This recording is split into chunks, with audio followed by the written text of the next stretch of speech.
East winds 10 to 15 knots. Seas 2 to 3 feet. Friday night.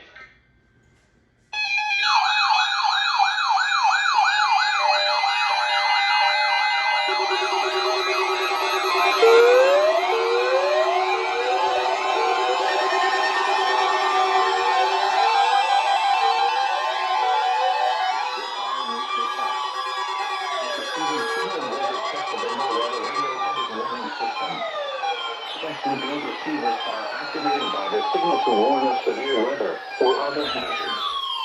Tests are normally conducted each Wednesday between 11 a.m. and noon, and again between 6 and 8 p.m. If severe weather is expected on Wednesday, the test will be postponed until the next day, weather permitting. Reception of this broadcast, and especially the warning signals, can vary at any given location. This variability, normally more noticeable at greater distances from the transmitter, can result even though you are using a good quality receiver in perfect working order. Warning alarm phones are activated on transmitters for counties where the signal is reliably received in sufficient strength for consistent and dependable service. For station KIH63 in Daytona Beach, warning alerts will be activated for Volusia, Flagler, Putnam, Lake, Seminole, Brevard, and Orange counties. For station KIH63 in Orlando, warning alerts will be activated for Brevard, Lake, Orange, Osceola, Polk, Seminole, and Volusia counties.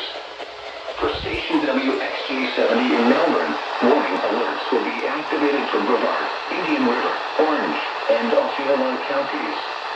For station WWF69 in Fort Pierce, warning alerts will be activated for Indian River, Martin, Okeechobee, and St. Lucie counties. This has been a test of the NOAA Radio Public Warning System. We now return to the regular broadcast program.